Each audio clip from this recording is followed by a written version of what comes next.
Hi everyone, today we'll be talking about radial nerve injuries. We have three peripheral nerves in our hands. They include ulnar nerve, median nerve, and radial nerve. Today we'll be specifically talking about radial nerve injuries that affect the hand function.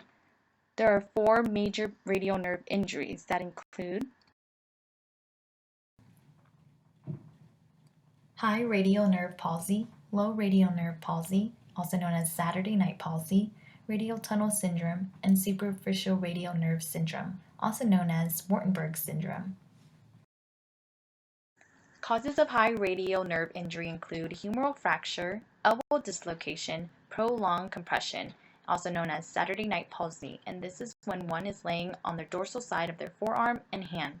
Signs and symptoms include unable to extend wrist and MCP joints, unable to extend or abduct them radially, and decreased sensation on the back side of the forearm and hand.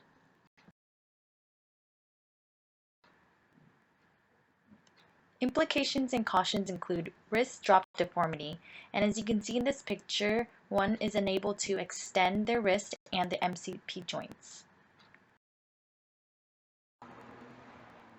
OT interventions include splinting, radial nerve palsy splint, resting hand splint, wrist cock-up splint, ADL training with the splints on, range of motion exercises which includes tendon nerve glides, environmental modification, and strengthening 6 to 8 weeks post-operation.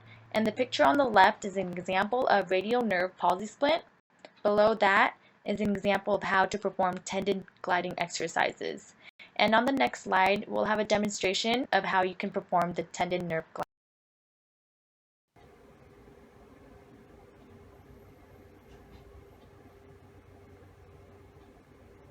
Now let's practice some tendon nerve glides exercises. First, you will begin in a straight position, then hook position, and then duck position, straight fist, and then full fist. Causes of low radial nerve injury include entrapment of the nerve in the supinator muscle, injury around the arcata fros supinator, elbow dislocation, and compression, which includes tumors, swelling from repetitive pronation and supination, and muscle hypertrophy.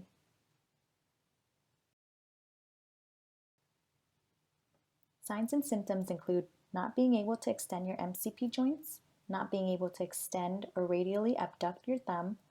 This is a purely motor syndrome, so pain is not a primary symptom, and no sensory loss. OT interventions include splinting, radial nerve palsy splint, ADL training with the dynamic splint, environmental modification, range of motion exercises, and strengthening once patient has active movement.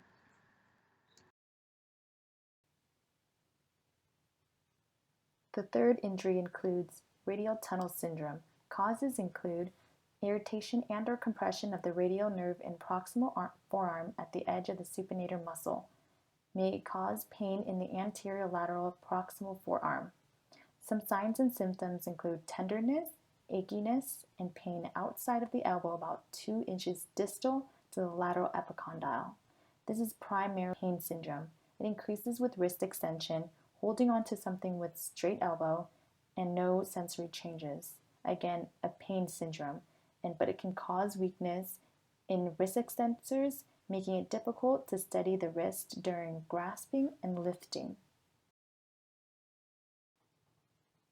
One of the cautions of radial tunnel syndrome is often misdiagnosed for lateral epicondylitis, also known as tennis elbow, because of the location of the pain. If you see in the picture below, tennis elbow originates where the tendon attaches to the lateral epicondyle, whereas radial tunnel syndrome is about 4 finger breadths distal to the lateral epicondyle. Also, the use of forearm strap will worsen symptoms by further compressing the radial nerve. OT interventions include wrist splints, range of motion, nerve gliding exercises, tendon gliding exercises, ADL body mechanics training to temporarily avoid pronation and supination. On the next slide, you'll see a demonstration of how to perform nerve gliding exercises.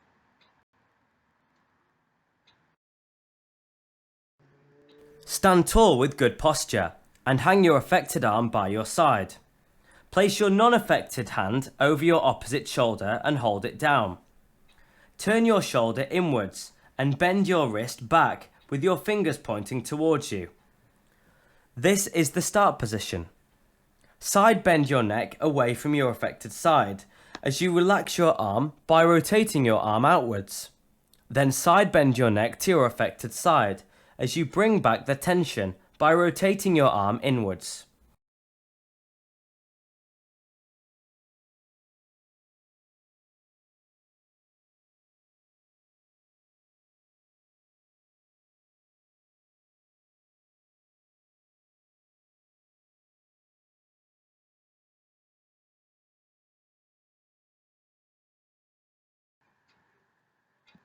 Lastly, we have superficial radial nerve syndrome, also known as Wartenberg syndrome, and it's caused by close direct trauma or prolonged pressure to the wrist, surgical pinning of distal radial fracture, tumor mass, and the pressure between the ECRL and brachioradialis. Signs and symptoms include decreased sensation and or tingling dorsum side of the hand, numbness and tingling the back side of the hand, and burning pain radial aspect of the wrist. Wartenberg syndrome is often misdiagnosed for de Quervain's tenosynovitis. De Quervain's is not likely to have sensory problem, but more pain.